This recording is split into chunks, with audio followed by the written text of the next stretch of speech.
Yo, welcome back. You tuned in to the future of Sports Talk Radio. We are Truth Be Told Sports Podcast. It's your boy King Huli on the mic, and you know the vibes. You know who I'm with. Back in the building as always, my homie, White Mike. What's up, White Mike? Oh, good to be back for another week. Mm-hmm. Having a good week this week. Get to go back to work on Monday. So okay. I'm gonna get out of the house after Monday. Yeah. It's a holiday. It's crazy. They're not letting you off. That's wild. Man, we get very few holidays, and they got to be the major ones. Okay. Thanksgiving, right. Christmas, Good Friday, 4th of July. Oh, okay. And Memorial Day. Okay. All right. Well, so that's terrible. You can't be off on this day on Monday, but whatever. You know what I'm saying? Kind of, Hey, I'm happy to go back. I've been off for 2 months. 2 months. Okay, yeah. That's right. You've been recovering also, huh? So yeah. How's recovery been? It's been. I don't know the right language on here because this may get us flagged. It's been hell, and some of it's not been fun. Mm-hmm. PT is some of the hardest thing I've ever done. Mm-hmm. Like I can't lift my arm over. So they make you lay down because you're more relaxed and you don't have the gravity, is what they're saying. Let's back up real quick. What was the issue? So they fixed my AC joint. I had a bone spur cut on the rotator cuff. They took it off, cleaned up the rotator cuff. Mm. I had a pretty good sized tear in my labrum that they fixed, and they had to reattach my bicep tendon. And what happened? Did you just fall? This just happened over time. Over time, just God, man, you working with all that stuff. Tell. Yeah, you weren't in any type of pain or anything like that. Oh yeah, I was in pain. Just working like that. Before it got like I've been in pain for probably a couple of years. Just I'm getting older. I'm like, pain comes with it.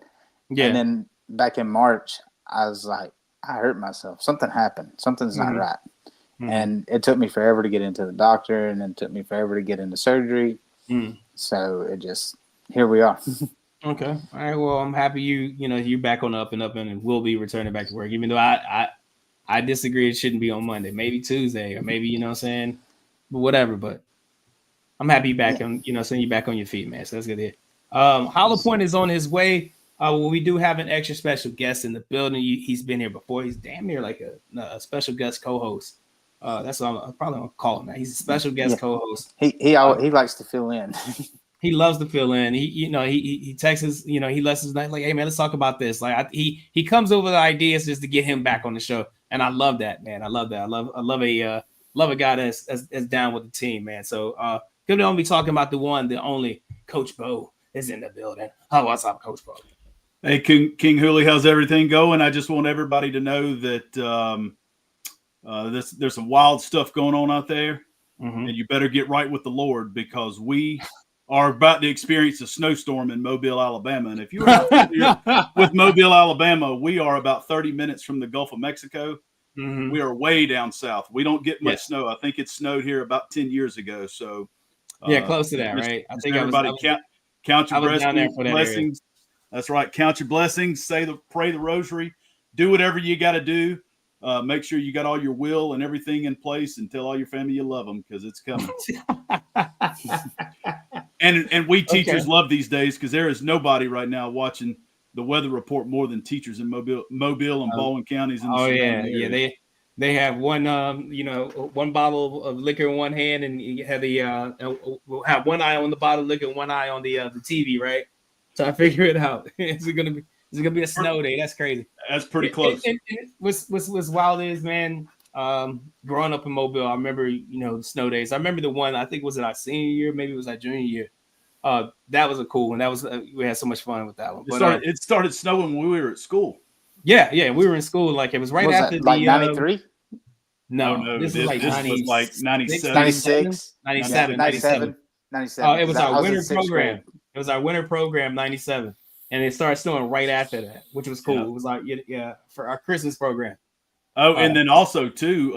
We live in the South. Yeah, just to throw this out there, of course, it's about to snow, and I'm talking temperatures in the teens and 20s, and we start practice on Monday, so about par for the course. Hey, man, is what it is. Makes you tougher. That's right. Makes you tougher. But like I said, Hollow Point's on his way here. While he's pulling in right now. I'd like to welcome you guys back to another episode of the Truth Be Told Sports Podcast. We have White Mike here. Hollow Point just popped in. There he is. Hollow Point, my A1 from day one. What's up, dude? You made it. What's up, man? I did. Was that Eddie King? Thank you. Golly, Hollywood. Thank you. You here when you can, Hollywood. Hey, man. Hey, I had to do autograph signing. It's not my fault. That's right. Well, you got to give the fans what they want. Hey, exactly. You got to give the people what they want, man. I'm the people's champ. He's the people's champion on this show. He's the most favorite person here. He had the best parent. Once the new merch drops again, the website will be up in a couple months. One of these days. Days. We're one day closer. One day closer. What's up? We're one day closer to the big reveal of the Truth Be Told Sports Podcast, all new website. You can go get you some merch. You can listen to all our past episodes. You can check us out. But Hollow Point, what's up, man? What's going on? Nothing much, man. Just trying to make it through. No. Why were you late? You owe it to the people. You don't pay my bills, so yeah. I don't. Listen, I don't know yet. I don't know any of that. I'm here now. Let's worry about the now, not the then. We got to worry about the now. But right now, I'm here, so it's all good. So what's up, man? Everything's good, man. Just kids are out into the semester, so they're out for a big long weekend. Just trying to prepare for that. Got a little gathering that we're getting ready for. As a family, so doing that pretty much all day. Just still doing that, but other than that, everything's all good, man. Would you hear the beginning where Mobile was supposed to get 2 inches of snow? I did. I heard they shut the whole city down. Yeah. I was just about to touch on that. Hey, a hurricane comes. Touch on that a little bit. A hurricane comes, we know what to do. We go get gas, we go to the store, we get the bread, water. Snow comes, we don't know what the hell to do. No, look, no clue. I got to call. I know a lot. I got to call. Basically, what you said, you go get your Bible, you go tuck in the corner and start praying. Don't kill us. She says, they called one snowflake. They're shutting the city down for 3 days. I don't know. Oh, we don't minimum. One snowflake. That's it. That's all it takes. It's how it bees, man. It's how it bees. Hey, Hollow Point, you want to, because I did the introduction to the show, I guess, a little bit. Yeah. You're here now. We're going to talk some college football. We're going to talk some NFL, as always. The biggest, hottest topic in sports. Well, I feel like with sports, probably you guys too. But Coach Prime, man, his name has been linked to the Cowboys head coach vacancy. We're going to talk a little bit about that too. Hollow Point, we let these people know where to find us on the socials. Oh, yeah, man. As always, man, you could, first of all, thanks everybody for once again joining us for another live episode of the Truth Be Told Sports Podcast. And as always, you can find if you need to message us or get with us or check out our page. We are everywhere you could find. We're on Facebook. We got a Facebook page. We got a Facebook group. We also were on Instagram. We're on YouTube.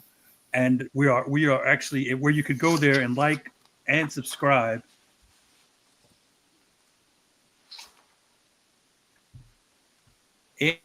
And share it with people until Sunday. Just hit us up, hit us with a message. Let us know if we suck or if we're great.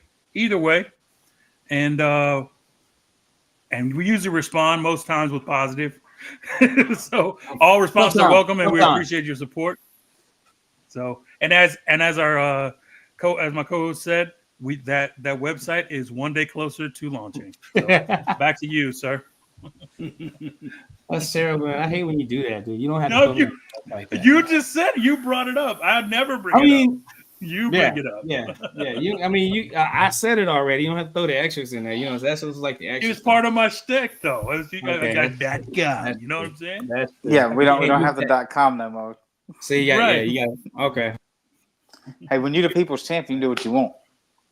Hey man, I got Raffy on my side. I'm invincible, sir. Let's go. Hey, White Mike.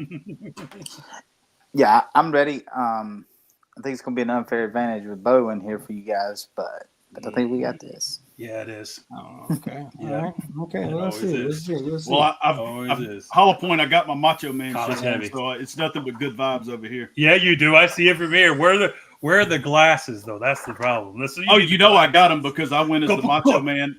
I had the glasses and I had the bandana, and then I even had a championship belt. We were cutting the promos in my classroom. It was so. I think our WrestleMania show. Did you do that? I know you did. I think you did the cream of the crop, right? Cream of the crop. Oh, I did so much stuff. We cut about 3 or 4 promos, and then I just went around in character all day. The kids were like this. My daughter brought some of the cheerleaders out to a portable I was in, and they were like, "What are you doing?" I was like, "Oh, who do you think you're talking to? You don't talk to Macho Man like that." And they were just, it was. I tell you what, in my 20 years of teaching at Baker High School, that is the singular most fun day that I ever had, because they could not call me Coach Williams. They could only call me Macho Man, Randy Savage, or just the Madness. One of those three was the only thing I would respond to. Oh, it was great. It was so much fun. I enjoyed that so much. All right. You ready to try to win this game? I got to embarrass my daughter, and it was wonderful. Wonderful. Proud of that. Are you ready to try to win this game? Let's go. All right. So ladies and gentlemen, boys and girls, children of all ages, I'd like to welcome you back to another episode of the White Mike Trivia Show. You know that trivia show within the podcast of White Mike asks King Cooley, Hollow Point, Horace, who's not here right now, but Coach Bo is in his spot. He asked some trivia questions about sports. They get it right, they get it a point. They get it wrong, no points. Person at the end with the most points wins the game. That's simple, right? You think it's that simple, but wait till you get into the time machine. But without any further ado, here's your host, Ho White.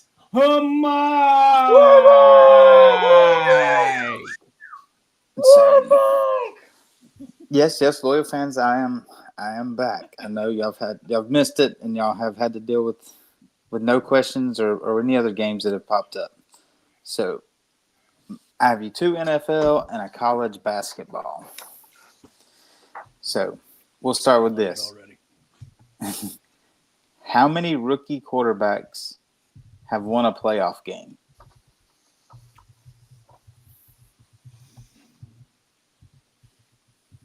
How many quarterbacks, or how many? Wait, how many quarterbacks are going to get? Yeah. How many rookie quarterbacks have won at least one playoff game?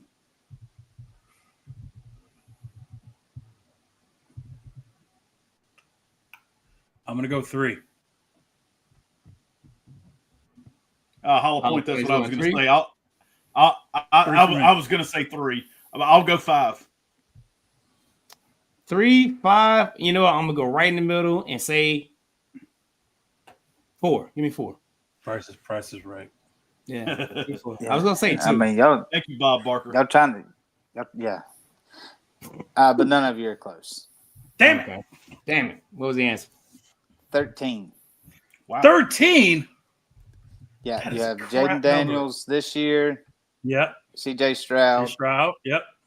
Brock Purdy. Purdy. This is your Purdy won it in 2020. Yes. He had 2. Yeah. Then you had John Wolford, which is the interesting one. He technically gets the win because he took over for Jared Goff. No, that's not fair. Oh, that's not fair. I knew you were gonna. I know. I knew there was a hook in there. There's always something. You have Russell Wilson, T.J. Yates of the Texans, T.J. Yates. T.J. Yates. Wow. Mark Sanchez, Joe Flacco, Ben Roethlisberger. These next 2 are going to be real fun. Aaron Brooks. My boy right there. Ozzie Number 2 fumbled. That's all you need to know. That's right. And then you got Sean King. Oh yeah, Tampa Bay. Out of Tulane. Played for Rich Rod at Tulane. Yeah. And then you got Dieter Brock of the I don't know who that 85 is. Rams. Oh, geez. And Come Pat on, Hayden of the Here you go. 76 Rams. He's that Pat Those Hayden. DeLorean. count. The Patton Hayden. Get out of here, man. I only know Pat Hayden as a commentator. Getting in that DeLorean. Wow. DeLorean's Here we backing go. up. I see Doc Brown in the We're corner. We're gonna cut this all out to like to the 90s at least, man. Give us a I know, shot. right? You know? So, What's up? Wait, what else you got, bro? What else you got? What's the then next you've question? got Is there more? the next question. I thought that was 30. Oh, okay. Yeah. Then you've got how many rookie quarterbacks have started a Super Bowl? Started a Super Bowl. Okay. Ooh, that's a good one. So we're gonna then. Ooh, this list is getting short. I'm stuck on 3, dude. I don't know why. I don't know. It's not a lot. This can't be a lot. I'm going to say 1. Has started. Started a Super Bowl. Roethlisberger, Mm-hmm. 1. That's If my he answer. says 1, it's 2 because Dan Started Marino. the Super Bowl. Started the Super Bowl. Started the Super Bowl. Started the Super Bowl. Started the Super Bowl. Let's Did see. Marino started Super Bowl as a rookie? Yeah, I think so. Wasn't that his only time? Wasn't that his first yeah, year you know with what? the Super Bowl? No, I thought 83 was his first season. 84 was his second season. Are you going to give me an answer? Y'all going to debate it among yourselves here? You're supposed to be going against each other. Hey, we're in a think tank. We're in a think tank. You know what I'm saying? We're trying to beat the system here. You know what I'm saying? We want to beat you. No, because Marino would have been on that. Marino would have been on that list, and he wasn't on the list that Mike gave us. Yeah. Shout out to the Elite All Sports and Entertainment Network. Hey guys, help us out with this question if you know it. How many rookie quarterbacks have started a Super Bowl? Let's go 2. I'm gonna go 2 just for safety. 2? Both said 1. I price righted him. I'm sorry. Okay. Started. I'm gonna say 4. Dang, y'all price are writing each other again? Yeah, it's sorry. Yeah. It sucked. The answer is 0. Nice. What? Nice. None have started, nor have they won one. Now I know he's in his zone because I want to fight him right now. I know he's. Roethlisberger, You know what he that must have did? been year 2 when they won the Super Bowl. Yeah, it was year 2. I know it was Marino went in year 2, didn't win it. That was his only one. and never went So back. if you would Got several AFC Championship games, never went Oh back. yeah. midway through me reading off the question answers before that, I was telling you how many wins they had in each, and I was like, "That's going to scream my next question." So I got to stop. Yeah. Don't do that. Good thinking. Which y'all wouldn't have paid attention anyway, so I still would have won. Oh, All right, so your last one is a women's college basketball question. Women's college basketball. Okay, I'm gonna here go we go. take. Y'all got it, man. I'm out. Yeah. I'm out. What is the longest win streak in women's college basketball? Gino REM of 54. That's the first thing that came to my mind. Toronto Huskies. Gino REM of with UConn, 54 games. That's my guess. I'm guessing Don Staley, but I don't know the number. With South Carolina. I'm not even going to ask you. I'll make it easier for you. I'll make it easy. No, I'm not. Okay. I'm gonna say. Who'd you say? You said. I said UConn, Don Staley you with said Don this. Staley. I'm gonna say. Pat, You don't even have to give me a coach. I just need a school and a number. Tennessee. Give me and, South Carolina. Pat Summitt won a 56. whole bunch of games. Yeah, South Carolina won a whole bunch of games. Tennessee and 48. UConn and 54. That's mine. Yeah. I go South. I don't South know Carolina, why that's the first thing that came to my head. That just, 56. I know they went a whole season undefeated, so yeah. That is a very, very good guess of UConn and 54. It's not correct, but it's probably the closest. It's UConn with 111. Jesus. Oh Wow. nice. You get a half point. Yeah, I mean, I only missed it by half. Yeah. I mean, I went almost 2 full seasons and still didn't get it in a row. That's in a row, consecutive games. Yeah, UConn Huskies women's basketball holds the record for the longest streak in women's basketball with 111 games. I bet you that was during the From Diana what year? Taurasi days. When was that? Yeah, maybe because I don't think she lost. It had been the Taurasi days. And Yeah. UConn. Well, back in the that 90s, was man. Back in the 90s, it was there wasn't as much competitive balance. Right. I appreciate it, Jason. Everybody Thanks went for to sharing the UConn. show. So They it just steamrolled started. people. It started in 2014, November 23rd against Crichton in 2014, and Is that ended March 31st, 2017, in a buzzer beater at the end of overtime in the Final Four to Mississippi State. Damn. Of course, it was the SEC. Why not? SEC. Yeah, SEC. don't get him started. I know. I was deliberately taking a shot at King. Wrapping Louis him there. down. I mean, SEC. his Pac-2 SEC. team out there is like. That ruffled some feathers, didn't it? Oh my god. You're a shit starter. Me? Me? You. How? Yeah, you can say that. What did I He do? said on this show and tried to What tell did I us do? the Pac-12 was a better football missed conference than straight the SEC roll. was, and then like the saying, very next talent-wise. year, I mean, I don't they, think just better. they destroyed All right, themselves. all right. I'm just moving saying. on. I'm just saying. It's not even I'm the just stuff. saying. Hey man. Stay on topic, guys. Stay on topic. Yeah. Hey man. Ain't my fault. Ain't my fault. You feel me? Pac-12. I did say that. You Pac-12. did say that. And you know, he was and- strong. and- It was a strong opinion. It was a Yes, strong yeah. opinion. Wow. I was Hey, like, you know, it hey, didn't make sense. Let me tell you something funny about the Pac-12 is why the Pac-12 was dissolved themselves is Mhm. because I went and read on the Pac-12 webpage that they not only adhere to NCAA guidelines, regulations, and standards, but they took pride in going above and beyond practice restrictions and practice regulations with time of practice, lack of no contact, so on and so forth. I was like, well, that's why y'all have won one national title in the last 40 years or whatever it is. Something like that. You know, well, I mean, they had that USC had that run. Washington split one in the 90s. Who else? Who else? I think that's it. probably it. A lot of bridesmaids. Yeah, Like a lot Oregon went Oregon twice played for and a couple lost. and Look, Yeah. and that's what Got that's what I feel about the SEC. A lot of bridesmaids. we A could lot of have bridesmaids, never the bride.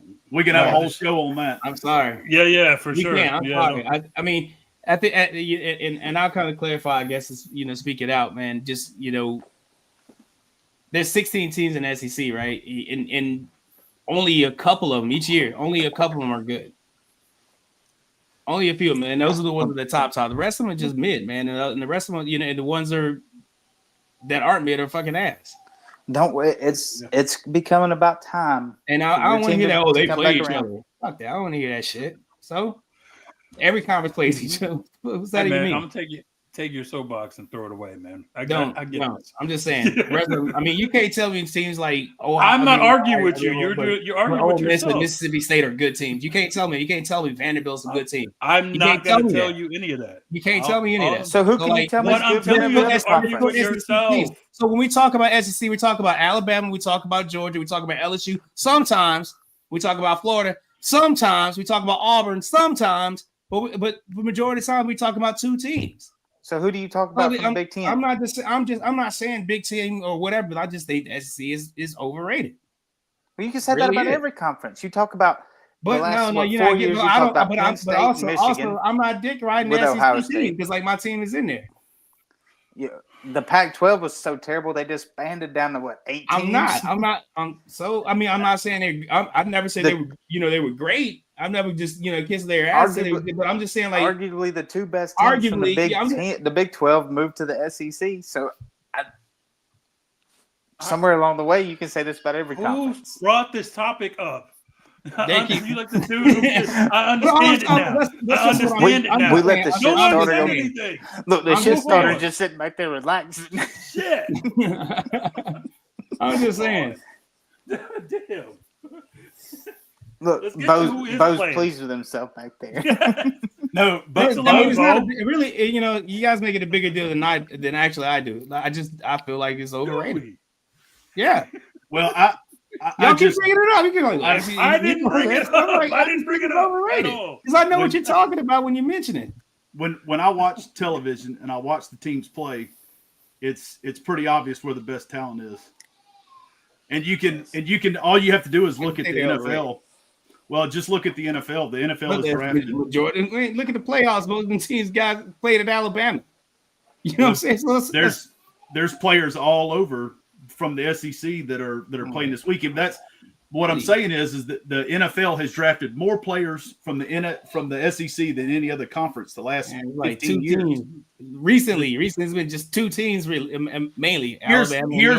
Here's the difference. Kentucky LSU sometimes you get a couple people from LSU, you get a couple people from these teams. I'm not saying these other teams. I'm not saying no, they're not talented. I just think the SEC as a conference is overrated. You got two teams. The NFL doesn't feel that way. Two programs that, well, I mean, but most of they're drafting teams from the two teams that I'm talking about. The elite teams that come, the two teams that are always on top, Georgia and Alabama. Right now, it's Georgia and Alabama. It'll be LSU, Alabama. It's been Alabama as a concept, but I'm just saying, it's just the main focal point. It's been a couple of teams. The rest of them as a whole, there's 14 other teams in that conference. Not all of them are great. Oh no, I'm not arguing that they're great, saying. But there's more balance because even Kentucky won one game. There'll still be 5 or 10 players off this Kentucky team that are going to play in the NFL.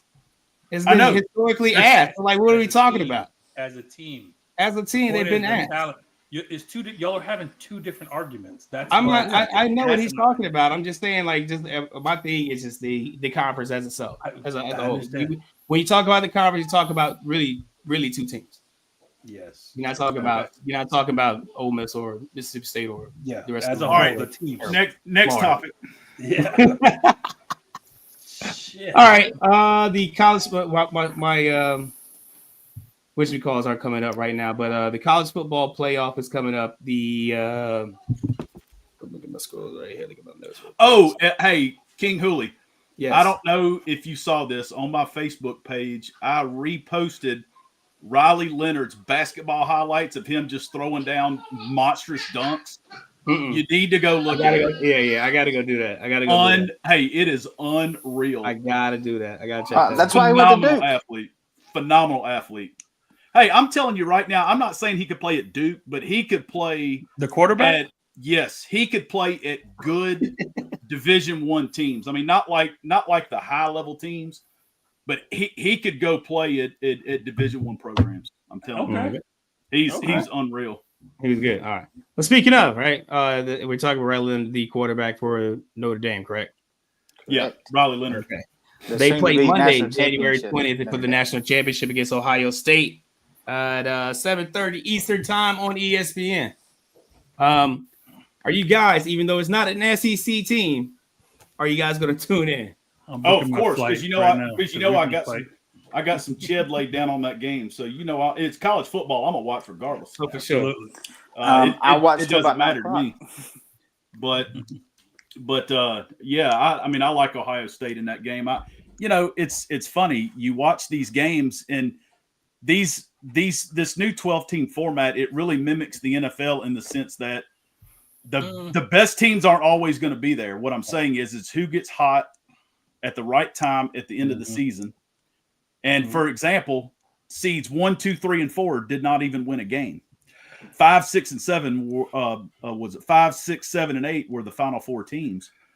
So that was 7 and 8. The point is that you get there, and you get the right draw, and you could very well end up making a run through the playoffs. But with that being said, I will say that this playoff is designed for a team like Ohio State. And what I mean by that is they lost 2 games. They got embarrassed by Michigan, but they still had a good enough resume to get in. And then they got all their stuff together there after that game.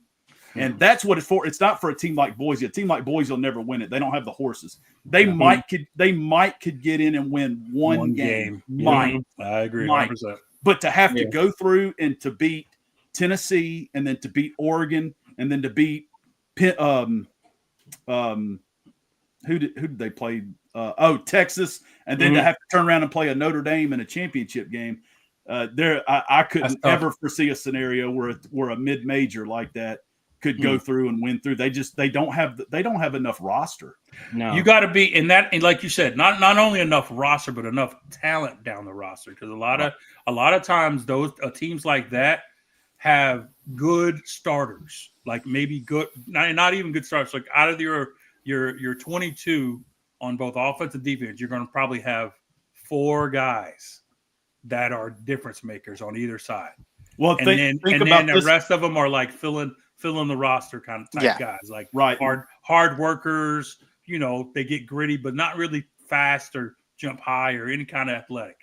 And so when you talk about this type of format and this 12-man format, like you said, you're going to get good one game, some lucky, maybe the ball bounces your way, maybe everything aligns correctly, and you win that game. But for you to put a whole game like that together 3 or 4 times, not with teams like that, I don't think you'll ever see that. Well, and just an example, if you watch that Penn State Boise game, I mean, Genty could start for any team in the playoff. Sure.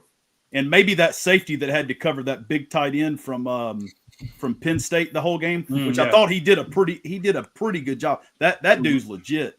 But other than that, man, I mean, their offensive line just got run through. I mean, that's what I'm saying. That's what I'm saying. They had a bunch of guys who just they're just and take away maybe 2 or 3 guys. There was probably only 2 or 3 of those guys that could play for Penn State.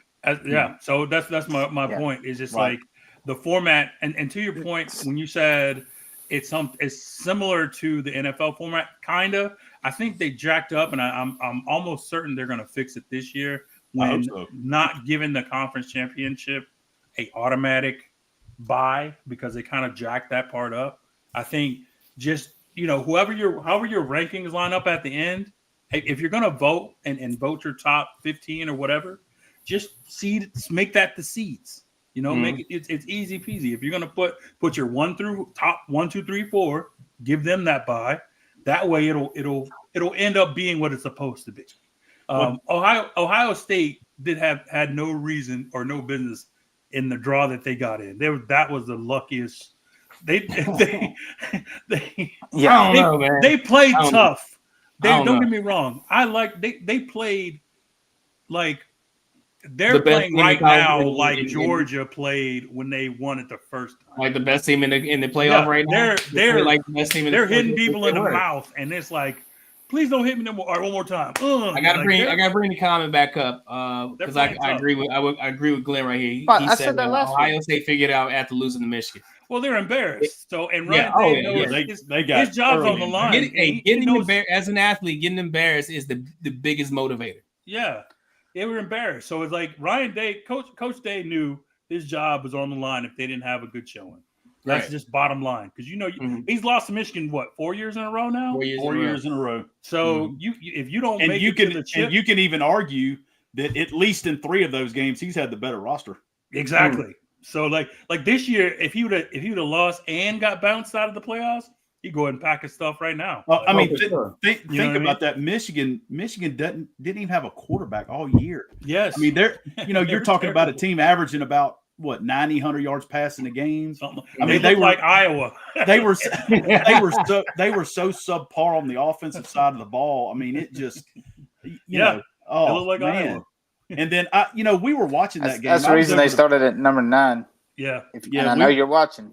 Yeah, we were watching that game over at a friend's house, and we just kept watching it, and we're going, what is Ohio State doing? I mean, it's like they were just a battering ram, just running into a wall, play after play after play. And I'm going, flip the ball to the outside and just let your guys run with it. Yeah, get your athletes out athlete the other guys. That's it. You've got a better roster top to bottom. You let it eat for you. and it's like they were just bound and determined. We are going to run this ball. And Michigan's just going to keep running it. Fine, we'll just keep putting. Hey man, they paid for a better roster. You better freaking use it. That's we'll just keep loading the box up. That's fine. It's crazy. But yeah, as far as this game, I think I like what Notre Dame's doing. I think they're toughing it out. but I think Ohio State's got too many stallions on the, Ohio the roster. Notre Dame doesn't have the horse, in my opinion. They don't have the horses. I mean, I think they're gonna have to muck it up. They got to muck it up a little bit. Oh, it's gonna have to be so ugly. But I think Notre Dame is so fortunate to be there. And I'm not trying to diminish what they've done, because when you make a playoff run, there's some luck that's involved in that. But you look at it, so you number one, you get Indiana in the first round, which I mean, I think we can kind of all agree, Indiana has never had sustained success in football as long as we've been alive, ever. They've had a top year every once in a while, but for the most part, they've always been one of the bottom teams in the Big Ten. It's like so you get Indiana at home week 1. Week 2, you go to New Orleans, you get Georgia's backup quarterback and a 4-week bye. And I'm telling you, that bye hurt those teams. Every single team that had a bye lost in the second in that straight up. Game. Yeah. It's just like in the major leagues, those teams, those top seeds that are getting that long extended period of time off, they're getting hammered in those rust, round man. games. Oh, yeah. It is a real thing, and I'm not making excuses for Georgia, King Hooley. I'm not. Yeah. Okay. But I certainly think Don't do that. I certainly think it played a factor, because you see it. All 4 teams that had the time off looked very rusty especially in the first halves. And then you look at that game. Georgia only gave up 240 yards in that game. There was a minute and a half stretch where they gave up a field goal, a strip sack, 1 pass touchdown, and then the kickoff return to start the second half. And that was Notre Dame's entire offensive output for the game right there. Yeah, man. You couldn't convince me that guy could throw a forward pass. I know. And then the third, I didn't think it was possible. Oh, I know. And then the next round, you get the Giants looking at him like, yeah. Oh, I know. Chop suey. You get Penn State, and that's your Giants quarterback right there. Yeah. And the crazy thing about the Penn State Notre Dame game is, Penn State did not complete a pass to a receiver. Yeah, that is astonishing to me. That number 44. I know. And if you would have told me before the game, Riley Leonard's throwing 2 picks, and Penn State's running for over 200, I would have told you Penn State won that by at least 14. True story. Right. Well, they have 2 of the best running backs in the country. Oh, they're coming back, and they're both coming back. Yeah, they're both coming back. He had the nerve to say unfinished business. Unless that unfinished business means getting another quarterback, it's going to end the same. Aller looked so in over his head in that game. It's going to end up the same. Sorry, Penn State. Yeah, he looked so in over his head out of that game. Like that's so fun. It was just too big for him. Yeah, that's good. White Mike, who are you taking in this game? I mean, smart money takes Ohio State. Yeah, but the fandom in me is going to take Notre Dame, just because I only pulled for Ohio State one time, and that was from to beat the hell out of Tennessee. And they did, so can't argue with you there, Mike. Absolutely not. Hey, I'm married to a Tennessee fan. Her whole family's Tennessee. The morning of the game, I took her phone and was going to send some Ohio State gifts to her family group chat. She snatched the phone and wouldn't let me. Well, point, even you as an Auburn fan and me as an Alabama fan, we can 100% agree on our dislike for Tennessee. I salute that. Absolutely. We come together on that one, bro. Yeah. I went to Knoxville one time on accident, and I regret it. On accident. Hey, one of the first Alabama games I ever went to was the first time that Alabama and Tennessee played in Tuscaloosa.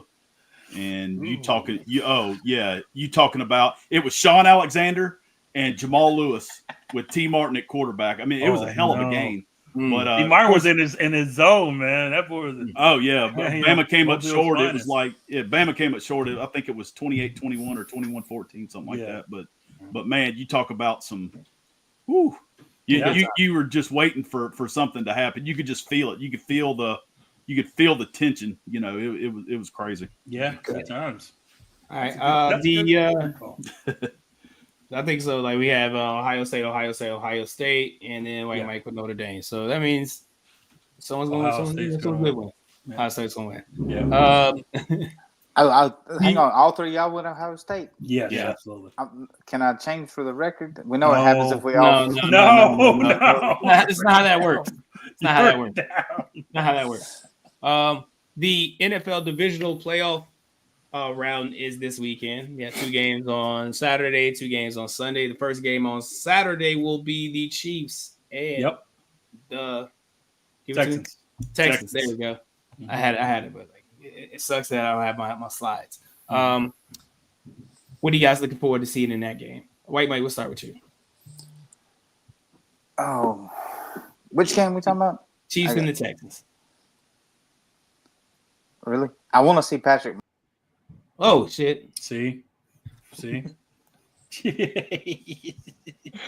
I say Patrick Mahomes and he kicks me off. Right. Wrong button. I'm sorry, man. You said the wrong thing. It's an automatic. I want to see Mahomes try to hopefully correct some of his regular season faux pas and get back to his playoff form in this game, because they bye week last week. You're not going to get a much better matchup than the Texans for your first week back into the playoffs. Mm-hmm. You know, after a rocky season, I want to see what he can do. I want to see him get back to his form, and I want to see him demolish the Texans on their way to a third one, because if he can't demolish them, it's going to be a long couple weeks for the Chiefs. True story. Hollow Point, what you taking? What you got? You know, man. Light skin Jesus, man, all the way. And you know what's so funny? And I like football, NFL football, the way Bo likes college football. I love watching playoffs, even if I don't have a dog in the fight.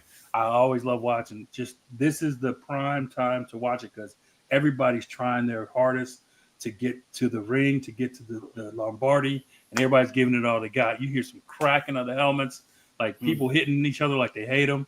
It's awesome. But as far as this game is concerned, it's funny when you say Mahomes had a down year, and his down year is better than most quarterbacks' regular year. Yeah. I think we got him so far as being the greatest. He's the greatest of his generation for sure.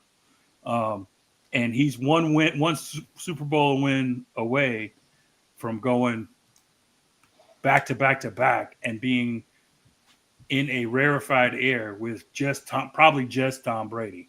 And if we're being honest, right? And I know we got Joe and all those other guys, but I think he's at a level now that he's so locked in that if you don't get him early in the game, you're not going to get him. And the bad part about that with the Texans is they are slow starters as well. Offensively, they are. Like this last game against the Chargers, if the Chargers had any offense whatsoever in the beginning, they would have won.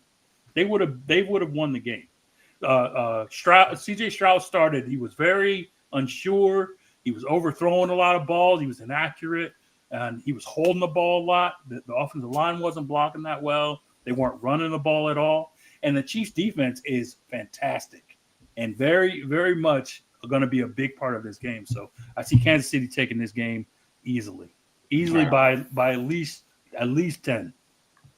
All right, right on. Let's say sounds very plausible. I would say 10 sounds pretty accurate. Yeah, I'm not disrespecting Houston because, like I said, that's Nico Collins is a nightmare. He's a nightmare. And if you let him get loose, it can be over. And if you let Mixon get loose in the back, you let him start early and get what he gets, it might be trouble. But I like Kansas City's defense in the beginning, and then I like Mahomes in the fourth quarter. Yeah, Nobody's better. Nobody's better. What's up, man? This is the thing that astonishes me, that Mahomes has allegedly had a down year in their.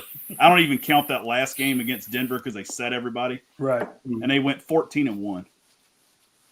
It's amazing to me how they always have the ball at the end of the half, they always have the ball at the end of the game, and they always make the play to seal the game, whether it's on offense or defense. They have the best coordinator combination in the league, with Andy Reid calling the offense and Spagnuolo calling the defense. They're so hard to beat because even when they're not at full strength, they just simply know how to win. Now, the one thing that I will say, the one thing that concerns me for Kansas City is this long layoff. Mm-hmm. Remember, the starters didn't play in the last week. They had a bye week, and then you've had all this week off too. Yeah, I mean, I know they're practicing and stuff, but still, they don't. I mean, they don't really practice in the NFL. Everything's just kind of so much of what they do is film and being prepared with the game plan. But I just wonder if they come out a little rusty, because we've seen that before. I mean, Tennessee a couple years ago had Kansas City on the ropes. It was they had a bye. They were rusty in the first half, and then of course they came out in the second half and absolutely smoked them in the second half. But the one thing for Houston is you look at the lack of weapons that they have now. I mean, they're relegated down to Nico Collins and basically was it Dalton Schultz, the tight end, are their two best offensive weapons. Yep. Of course they have Mixon, but good luck running against that front. Spags knows that. He's going to put the ball in CJ's hand and make him throw the ball to beat him. Yep. And I just think that's going to spell doom for Houston. I don't see Kansas City. I mean, I'm not calling for a blowout of the NFL playoffs, because all these teams are really good, but I think this is a game you'll watch. Maybe it's within 7 points, but I think it's a game you'll watch and you'll have the feeling like Kansas City's just not losing this game. All right. Yeah, I'm gonna have to agree with everybody here, and I hope this is one of those rare cases where when we do agree, we aren't wrong. But Kansas City, for a lot of things that you guys are saying, especially, I think about it in terms we said like the off year, right? And it's because they've been looking kind of sluggish, coming in. They still won these games. They fought through to win these a lot of these games. I think because they're starting to get hot right now, this is probably going to be one of the most impressive Super Bowl runs we've seen in history. That's just me talking, because the team's already good. You know what I'm saying? And given away everything's going to line up, I'm pretty sure it's going to be very impressive to see them. I don't think it's going to be a team out there that can touch it. So I'm taking Kansas City. Next game, Washington Commanders versus the Detroit Lions. Saturday, 8 p.m. Eastern time on Fox. Hollow Point. Talk to me about this one. Well, this is another one of those games. It's like, it looks like it's a mismatch, kind of, because Detroit all year has been a juggernaut offensively, at least. They've been good on defense, but they had a lot of injuries on defense, so that's their probably weakness. But their offense is A+. So a lot of times, I always compare their offense this year to the Golden State Warriors in their heyday, because they're just ripping and running it, and they make the other teams do things outside of their norm, which bodes well for their defense, because they get ahead. And then all of a sudden you're pressing and doing stuff out of your comfort zone, and it makes you turn the ball over, or you don't get what you're supposed to get. So, but that being said, Jay Daniels is a G, man. He is, his poise and ability to make plays outside the pocket and inside the pocket, his ability to read the defenses, and I haven't seen him stressed out at all, even as much as he's getting blitzed. So they have a solid running game. They're solid all over the place. They're good on offense. Like McLaurin, they have playmakers, and I don't know, man. I feel like I'm gonna go for the upset here. I think I'm gonna go Commanders. Oh wow! Okay. Yeah. I know, roller coaster. Wow. I'm sorry. Wow. I'm going I like Jaden, man. I like Jaden. I like money, no bro. Disrespect to Detroit, man, but I think MCDC, as they call them, is gonna do some MCDC stuff and a means that he shouldn't, and it's gonna cost him. Okay. I think that was my upset pick, by the way, in case you didn't. Upset pick. White Mike, who you taking? Man, I'm riding Detroit all the way. Detroit. I like a lot of what Hollow Point said. Yes, but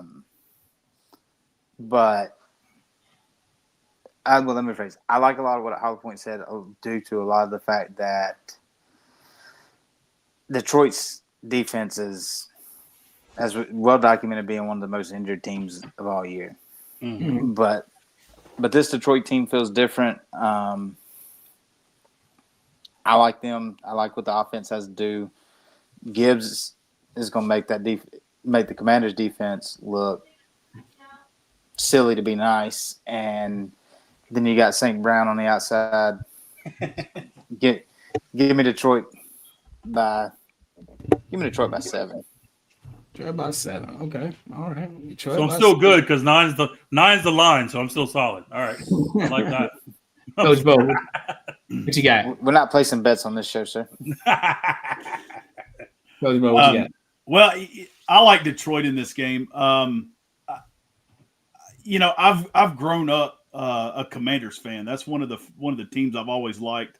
I still always call them the Redskins because when I was a kid, I played at Mims Park, and me and my cousins, and we wore the uniforms, and we had all the jerseys and helmets, and it was an easy sell. You had Joe Gibbs and the Hogs and all that, and they were great.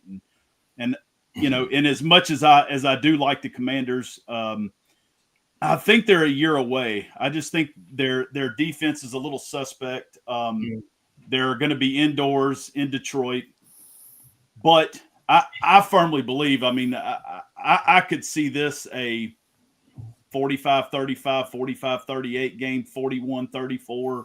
Yeah. I mean, I think it's good. There's going to be a lot of fireworks. To tell you what I think, I took the over, and I took both team totals over. So I think I think this is the one game that could just be a lot of fun. But also too, I saw the greatest meme on this is this is the ultimate PlayStation game. Yes. Absolutely. No punts. No Going punters. forward every fourth down. Don't show up, punters. We're good. We're good. No kicking whatsoever except kicking off after you score. That's funny. But in all seriousness, I will say Detroit is in a bit of a bind though, because they better win this year because both coordinators are going to be gone. And as much as I like Dan Campbell, Dan Campbell and Aaron Glenn both started. They finished their playing careers in New Orleans, and they started coaching with Sean Payton. Yeah. So I'm telling you, Aaron Glenn's going to end up in New Orleans. And then didn't he already interview for him, or he they talked to who did he him. turn down? He turned down the Patriots. Patriots. Okay. Apparently, he's rumored to say rumored saying he wants the Jets. For what? Why? Yeah, that's a dumb. Some people like. Yeah, The people like Saints Allen. ain't much better. I mean, I hate it for you guys that are Saints fans, but I'm just saying I'm just like the Jets. You look at their front office. I mean, it just seems like chaos. I mean, it just seems like the whole Aaron Rodgers thing hasn't worked. It just seems like there's just a lot there. And look, I'm not. I mean, look, my Saints, they got their own set of issues too. But of course, because they're going to be picking number 10, they obviously have issues. But I just could have been picking one. That could be. I just look at Detroit, and like I said, I just really think that this is a year for the love of that city and all those people have been through. I think everybody in the world wants to see a Buffalo Detroit Super Bowl because one of them's got to win. And those are two of the most snake-bitten, cursed franchises, and somebody's got to win. You talk about a PlayStation Super Bowl right there. You got it, brother. Yeah. That's the only way they'd figure out how to tie and at 0 and that's funny. I guess I got to pick real quick in this game. Stop. I like the Lions. I've liked the Lions all season. But that Jaden Daniels is a little bit special, man, and I think he might be, added to that list of, rookie quarterbacks winning their debut playoffs. He did. He won last week. Oh yeah, okay, that's true. Well, anyway, he's going to add more wins to this total. So I think the most is 2 by a rookie. The most wins is a 2. And I will say of those 2 games, the first 2 games we've talked about, those big underdogs, I think the Commanders would be the most likely. I mean, how much you're playing with house money? I mean, you should be loose and just let's go have fun. You got the head coach for the Commanders. He's got his dang hat on backwards. He's one of the boys. I mean, total players coach. I mean, not that Campbell's not. Everybody, I think everybody loves Dan Campbell. I saw him speak. I saw him speak at a Senior Bowl forum, and that dude, he is an interesting guy. I mean, for all his kind of all his antics, he's a really interesting guy. He's positive. He's really positive. He's such a player's coach. And again, you don't have to be a great X and O guy to coach in the NFL. You got to manage the personalities, manage the locker room, hire great coordinators. And if you can do that, you can win a lot of games in the NFL. Yep. I mean, I'm not saying it's easy, and I'm not saying I could, but I'm just saying that's the recipe, because the head coach is the administrator, is overseeing everything, is probably really not calling any plays anyway. So let's go to the next game. Let's go to the next game. We got the Rams and the Eagles. Rams and Eagles. White Mike. No, Hollow Point. Tell me who you taking in this first. Sorry, White Mike's went first already. Give me. Here's what I will say. The Rams it's not a foregone conclusion that the Rams are just going to go in there and get their head beat in, but because the Eagles went to the LA and that's when Saquon had like 200 or something. But I don't know. I mean, the weather conditions are going to be a factor, and I think they're playing from fire, man. Yeah, it's just I don't know.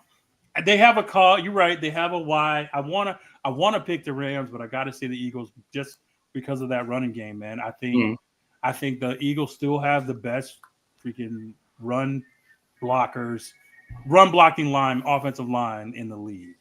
And I think when you mix that with a game breaker like Saquon, and then they're gonna throw it to AJ Brown at least 10 times in the first 2 drives. So that's going to happen because he read a book on the sideline. Yeah. And we could spend a whole show on that part. But anyway, I think they're going to win. I think the Eagles are going to win. I think the Rams are going to make it a tight game. 24-21 Eagles.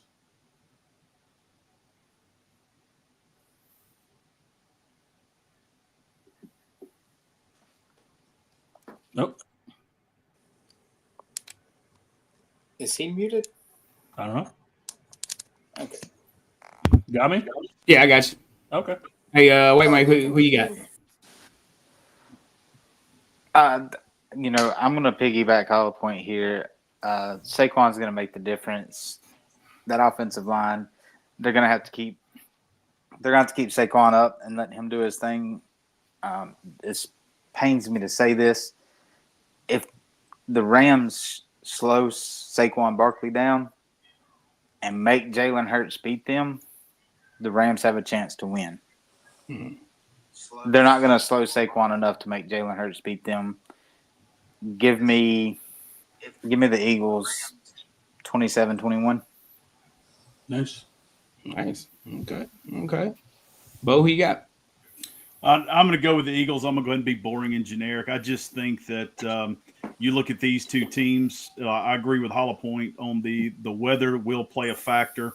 On top of that, too, what you were talking about was it the receiver on the sideline for the Eagles reading the book? Yeah. I did hear a report today that book now is a New York Times #1 bestseller. It is the next day. Yeah, just throwing that out there. Yeah. So I look at this also too. It seemed like about 4 or 5 weeks ago there was some kind of a controversy with the Eagles about discontent and the offense wasn't working and this, that, and the other. And then they came out and just totally smacked whoever they played. Yeah. So I think a lot of this is a much ado about nothing because the Rams, like y'all were saying, they're going to have a hard time slowing down Saquon. They couldn't do it the first time they played at home. In optimal conditions, and it's hard. It's difficult to win on the road in the playoffs, and especially, with the elements like that. And now I will tell you this: if somehow or another the Rams can keep it close, and it comes down to a quarterback having to make a play in the fourth quarter, I certainly trust Matthew Stafford more than I would trust Jalen Hurts. In a heartbeat. Absolutely. Yeah, absolutely. If they stay around, it's going to be trouble. But I don't. I don't know. And Sean McVay, I think he is one of the top 3, 4 offensive play callers in the league. They'll have a nice plan coming in. But the problem is the Eagles have all the horses. They're better on both lines of scrimmage. Their run game is dominant. You know, and also too, don't get so caught up in what you saw last week. I think that's one of the mistakes that people make is, oh, well, this happened last week, so this is going to happen this week. No, 2 completely different teams, 2 completely different game plans. Absolutely. And I mean, Minnesota was just. I'm not trying to pile on to the Vikings here and their playoff misery and their fan base, but sounds like you are. No, yeah. I'm really not. I mean, if anybody knows, no disrespect. Yeah, well, if any fan base knows about playoff failures, I mean, my goodness, the Minnesota Vikings. I mean, they're 0-4 in Super Bowls, and you know they've had some great teams in the past too. But you almost kind of saw that coming last week. Well, I think having to go on the road and the contrast in styles, and then the Vikings made all the mistakes, and yeah, they did. My only problem with that game, and not to extend this any further, but like they didn't make any. They played earlier in the year, and they didn't change their game plan from that game to this game. Just kept throwing it and kept throwing it, and then on defense, throwing it and kept. They know that if you blitz him, it's worse for you. And they just kept blitzing him. And the offensive line was just it'll work soon. It'll work. Rush, I promise. Like it's the third quarter. It hasn't worked yet. Yeah, the pass rush was just eating that offensive line. What did Darnold get sacked? 8-9 times? Something like that. He just started laying down after a while when he gets he thought he was back at his dorm room at USC. I'm gonna take a nap. And they're not gonna have that luxury yet, Sam. No, not yet, Sam. Not yet. They're not gonna have that luxury this week because the Eagles want to run the ball. They want to establish the run. Everything they do is off the run. So total contrast in styles. Dude, as much as I don't know, as much as I want to take the Rams in this game and not pick the Eagles because I don't like the Eagles. Because that whole division rivalry thing, they're tough. They're tough. It's gonna be very hard to beat. We talk about they came out in LA and played the Rams at SoFi and they beat the crap out of them. What people don't realize, like SoFi is just an extra home game for a lot of teams. Like true story. You know what I'm saying? So a lot of transplants. Yeah, exactly. There was so it was so green in that stadium that Sunday. The fire and what I'm saying and all the given the city something like to look forward to. Be honest with you, I don't think that many people care that much. So the fires are almost out anyway. So I think people are kind of moving off from the Rams. You know what I mean? Because I'm done with you. I'm done with you. I'm done with you. Like it's one of those things. What? It's like you live there, so you could say it. You know what I mean? Yeah.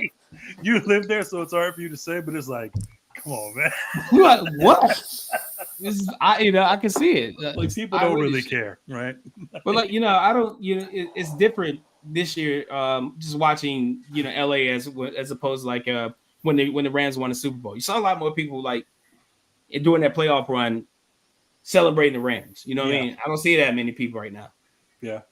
Doing, on this run. So I'm hopefully maybe if they beat if they get past Philadelphia, let's say they beat Philadelphia, I think it'll kind of ramp up then, but I don't see it right now. Yeah, I think Philly wins this game. Unfortunately, I don't want them to, but it is what it is. Yeah. We call it Truth Be Told Sports, and then we're here to tell the truth. Yep. And this next game is going to be a really good one. It's going to be a big doozy. Baltimore and the Bills.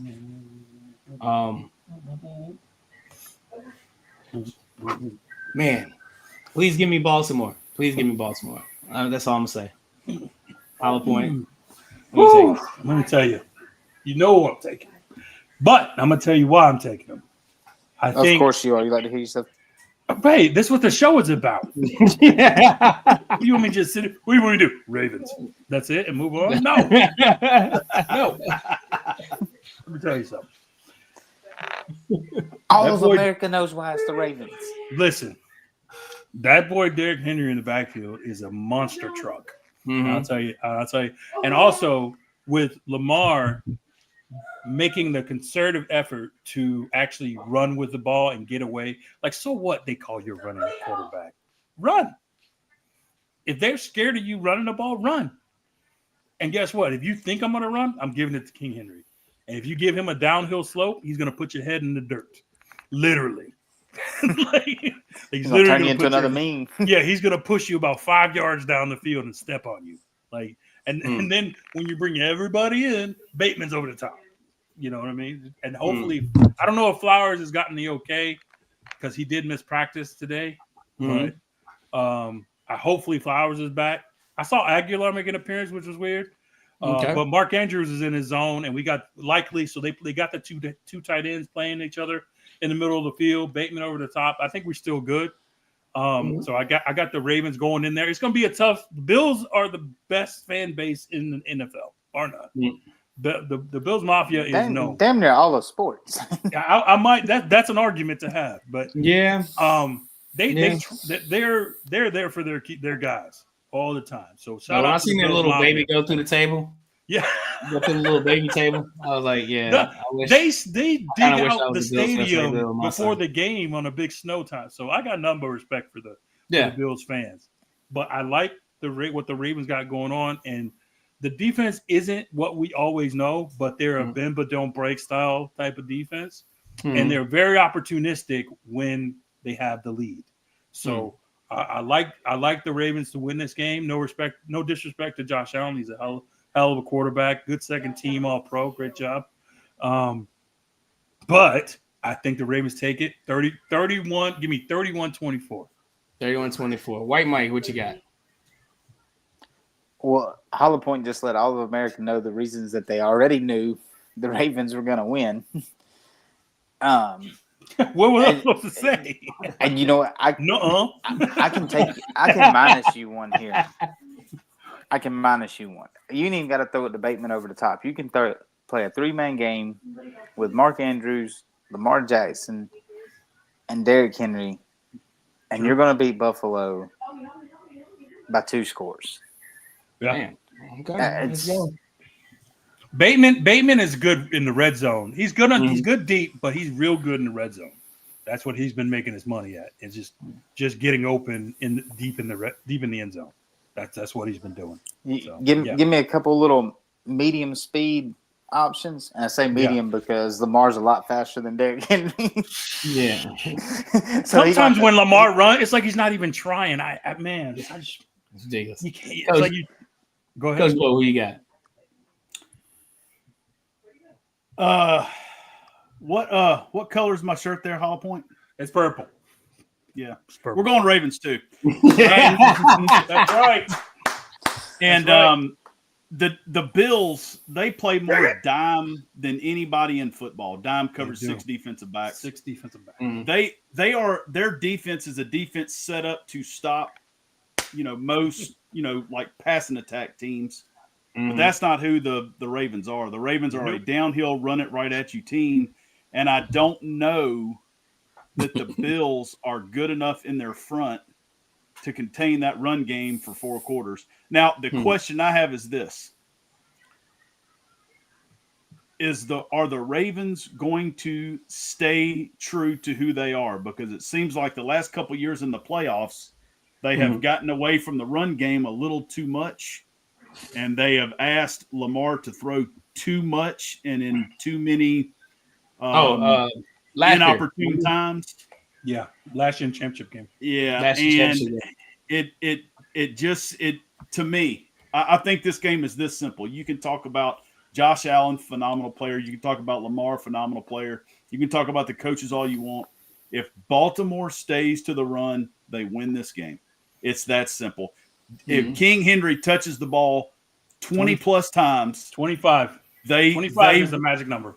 Well, because I think Lamar's going to get some called runs out of this too. Yes. And then once you get all that downhill, that's when, like White Mike was saying, you can pull up, hit Andrews on a play action, and nobody will be covering him. And then you just keep running the football, keep pounding the football. And I like for the Ravens to go in there and win this So one of the reasons I say that, and just real quick, the difference in this team and the previous, like last year, they were good. They were really good last year, but they weren't really good closers last year. What Derrick Henry brings to them, and I don't really hear a lot of people talking about this, is brings that attitude. Not only the attitude, but he brings that fourth quarter. Like when you start hitting somebody all through the game, and that fourth quarter comes, they don't want to get hit no more. They don't get hit no more. Yeah, they don't want no more. And like Henry brings that. I'm still coming in the fourth quarter, and I close you down. And I think it allows them to because they get up early on you 2 touchdowns or 3 touchdowns, and then they're able to just run you into the ground for the rest. And I think Henry has brought that attitude with him that like, hey, we not only finna win it, but we're gonna have a funeral service for you as we spread out. There's also another point to this too that a lot of people aren't talking about. Baltimore's defense earlier in the season was not very good. Well, they one of the things they did, Kyle Hamilton was out of position. They moved him back to his natural safety position. I forget the player they inserted it in the other spot. But once they made that switch, I mean, their defense the last like 6 weeks has been great. He's a playmaker for sure. He's a heck of a player. Real quick before we get out of here, because we're getting really short on time here. I wanted to ask one really quick question. It's been a hot ticket item, as you will, in sports and especially on social media. Coach Prime to Dallas as the filling in as the new Dallas head coach. Your quick thoughts on it. White Mike, we start with you. Just really quick. What do you think? What do you think about Coach Prime going to Dallas? I don't think it happens. He's mentioned multiple times he doesn't want to coach in the NFL. Now he did just come back and say that he would if he could coach both of his kids. That's probably not going to happen. I mean, obviously Shador's a top 10 pick. I don't think he's number 1 just based off of who's picking. But then his other son's probably a second round safety, maybe. I don't. He didn't get a lot of recognition on that team, so I couldn't tell you actually how great he is because I haven't watched a lot of Colorado games. But just from looking at different stats, he's probably a second round, early third round pick. So he's probably not going to end up on the same teams. And Prime doesn't want to deal with the egos of all the other players that are professionals. At least with the kids, he can kind of keep them in check and tell them what he wants them to do. Whereas, pros have a problem with being told what they're going to do and how they're going to do it. Be interesting. So. Okay. Coach Bo, what you got? Jerry Jones is all about that star on the helmet, and he's all about celebrity and star. What bigger star than Deion? I've been saying this for weeks. Deion to the Cowboys makes sense because in the NFL, you don't need to be a great. We talked about this earlier, but you don't need to be a great play caller. I mean, you hire great assistants, you manage the egos, and Mike Tomlin is one like that for years. Look at the job he has done. I mean, he's not calling plays, but that guy just wins games. Harbaugh, same way. He's not calling anything. He's managing the off the field, managing the locker room, managing the personalities. And it would be interesting. My biggest concern for that, he's only got 2 years on the job.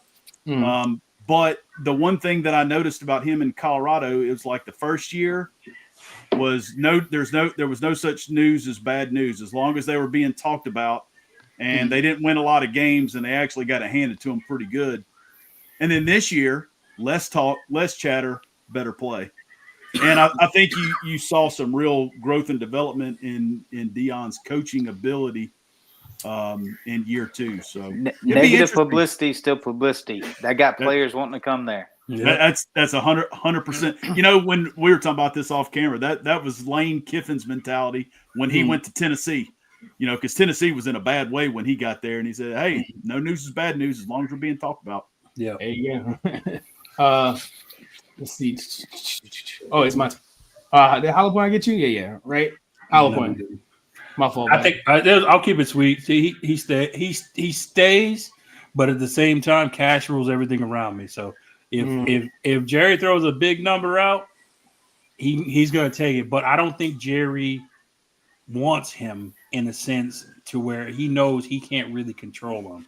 Mm-hmm. And I think Kellen Moore is a safer pick for him because he's already woven into the Cowboy way and listened. And Jerry runs the world, so I think he's a safer pick. And I think that's the other big thing is I think who can Jerry control. I think he stays in Colorado. I think he has a good thing going there.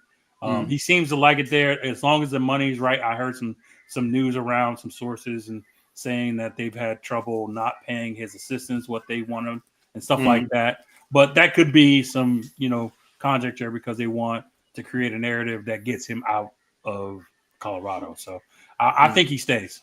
I think he stays. I agree with that. I think he stays in Colorado. I think it's fun to entertain the thought. It brings back and it definitely tugs on the nostalgic strings, like when he went to Dallas the first time as a player, winning that Super Bowl there.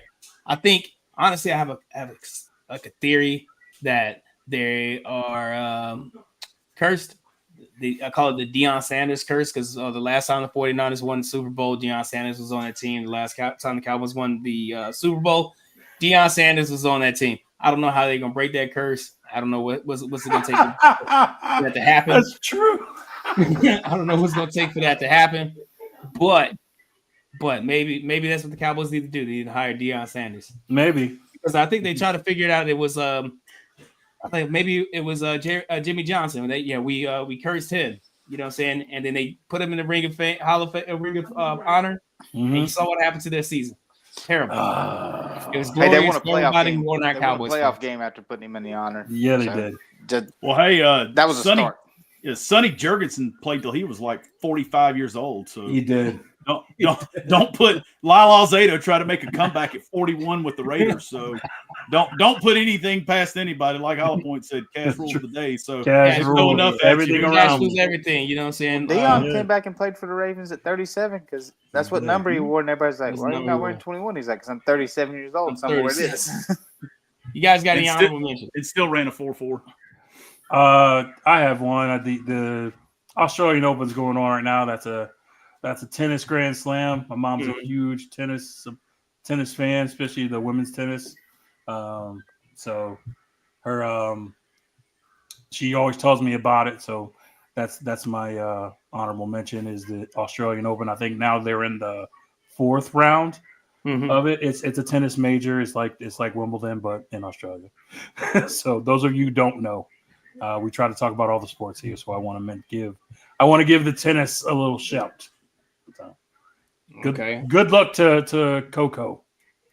So good luck. Yeah. Wait, Mike. I really don't have an honorable mention, but I got a shout out. Okay. Well, I'll come back to you then. You got any honorable mentions, Bo? Yeah. Hey, Hollow Point, as a former tennis coach myself, I can get down with the tennis. Yeah. By the way, that's the best, easiest sport on the books to far as supplement goes to coach. But anyway, I want to give an honorable mention to the SEC basketball. Yep, that's right. Oh yeah. they had a stretch. Now they had the SEC ACC showdown. I think they lost like one matchup, maybe two. But there was a stretch there. I think it was in a 3-week stretch. Their out of conference record was like 40-4. It was it was insane, and I mean I think there's like 8 teams in the top 10. I didn't know they included the women as well. I thought it was just the men, but apparently it was men and the women. I think there's 3 in the top 5 right now, isn't there? Tennessee, Auburn, and Alabama. It's like 8 in the Tennessee, top 10. Auburn, Alabama. Florida was like number 6, and it's crazy. It's weird because that's the always SEC's a basketball conference. Yeah, that's what I'm saying. It's weird because SEC is always known as football and then the ACC and the Big East and the Big Ten were all basketball. And now here we go with the Big East the Big East back in the day was a monster. Yeah, that's what I'm saying. Yeah, Syracuse, Pitt, Louisville. I mean, it Georgetown, Villanova, Georgetown. A bunch of those good teams. St. John's. I mean, just Providence. I mean, Providence. Great teams, man. My honorable mention is the Los Angeles Dodgers have successfully taken another Japanese superstar, Roki Sasaki. Bless you. You want that warm? You want that warm or cold? Lucas Sasaki has announced on Instagram that he is joining the Los Angeles Dodgers. This dude's phenomenal pitcher if you haven't seen him. But he's not even eligible to play He yet. can't even play. He's gonna be sitting in the minors just hanging out. I've seen the minors for a while, but Collected they a stockpile it. big check. You know what? Might start. You know, if you want to look for major league talent, it's coming over there too. It's obviously in Japan, but they want to play for the Dodgers. So yeah, none of them want to play for you. nobody want to play for anybody else. That's LA's pretty much a closer Dodgers to Japan. minor league system, right Yeah, there. LA's closer. LA's closer, I guess. LA's closer. Right. Yeah. You guys, any shout outs? Wait, Mike, Yeah, you said it. Shout outs. I got one. Bubba Thompson, first round draft pick of the Texas Rangers, had a decent career, got him a World Series ring with the Rangers. He's decided to walk on to the University of South Alabama as a walk-on quarterback. I saw that. So, Chris Winkie Part 2. That's awesome. but Bo best of Nix luck Part to 3. him. He's a grandfather. Or who was the guy from Oklahoma? Brandon Weeden from Oklahoma State. Yeah, Wheaton. He was like 30 before 30, he got yeah, drafted. like I think 31. Like God bless. Well, here's your little known fact. One of the less known baseball players that went to college for football after baseball was John Lynch. Mm-hmm. He was actually one of the first picks of the Tampa Bay Rays. Oh, nice. Nice. We had that as a question a while back, but I don't know I if do Bo it. knew. I think I remember that. Hollow Point, what you got? Oh man, like just along the lines of that college basketball, man. Shout out to the number 1 ranked Auburn Tigers in this mug. There you go. I was so excited. I watched them play, man, and they are athletic everywhere. And They are good. They are They are really super good. Oh my God, they're really good. I can't wait till I was torn watching that game against Duke. Yeah. That was a tough one. That was a tough one. I can't wait till they play Alabama. That's going to be a heck of a game. That would be a good game too. That'd be a great game. That would be a good game too. But yeah, shout out to them, and then as always, shout out to the OGs, man, who listens to us on the podcast. We definitely appreciate you, and that shout out to everybody who chimed in and checked in and tapped in with us on the live. We definitely appreciate everybody. Come on back. The weather's nice. Chime in, comment, interact with us. Let us know what's up. But yeah, shout out to everybody who's supporting us. We appreciate you. Yep. All right. Bo, what you got? Oh, well, I guess I don't know if this is a shout out or not, but we didn't mention it on the show tonight that Mr. Baseball himself, Bob Uecker, passed away. Oh yesterday. man, Yeah. Legend, Mr. Miller Lite, Mr. King of the one-liners. Yeah. And if you have never seen the movie Major League, Shame on you. Ball 12. Ball Many great lines in that Ball movie 8. by Ball him. Lowe and Vaughns walked the bases loaded on 12 straight pitches. How could they lay off pitches that close? He's all over the place. Unless he's got a rock in him. He's definitely not going to catch unless that's Shaquille O'Neal in left field. That's a home run. I gotta watch Major League this weekend. Bob Uecker's so funny. He had so many great lines, and he was so very modest about himself as a baseball player. I saw a great quote from him the other day. He said, "I was so proud of my son. I was watching him at a little league game, and he made 3 errors and struck out and cost his team the game. And that was the proudest moment of my life because I knew he was just like his father." And he was always doing that kind of stuff, man. And he was the first one to make that he could sit back and laugh at himself. That's what was so funny about That's it. hilarious. For sure. My shout outs, man, I have 2. One's going to go to Jonathan, my nephew, Jonathan Ariola. We just attended his football banquet on this past Wednesday, where he was named as a surprise to all of us, the special teams player of the year because, his contributions to the football team, clutch playing this season that he's done. So he's been named to that. He's still waiting on a couple colleges to reach back out to him before he makes his decision on where he's going to go. So I'm very proud of him. Also, shout out to my dad. Today would have been his 66th birthday. I know you're up there watching this show hopefully with my mom. And if you are watching with my mom, please let her know I'm sorry for cussing. It's Hollow Point's fault. My bad. It's Hollow Point's fault. But Hollow Point for everything. It's Hollow Point's fault. He was late. Yeah, he was late today. That's why I did all the cussing. I'm sorry. But I miss you, Dad. We all, everybody down here misses you, and we love you. And until we see you again. So appreciate you guys for watching. As always, our day ones. Thank you guys for tuning in. I ask all of you to make sure you following us on Facebook and Instagram at Truth Be Told Sports Podcast. Go to subscribe to us on YouTube if you haven't already. Make sure you like this video. Click the post notification, the little bell. Click that bell. Subscribe, post notification. That way you'll be notified when we drop live shows, which we tend to do Fridays, every Friday at 8 p.m. Eastern, or whatever, however it works, because I don't know the times, and whatever Arizona wants to do, whatever time Arizona decides, whatever it is. It's 8 Eastern, 7 Central, 6 Mountain, 5 o'clock Pacific time, and then whatever time Arizona feels like it is to them. Yeah. Make sure you subscribe to us. So I don't have anything else. Thank you guys for watching again. For Coach Bo, Hollow Point, White Mike, I am King Hooley. We are Truth Be Told Sports Podcast. Rest in peace, Kobe. We're out of here. Peace.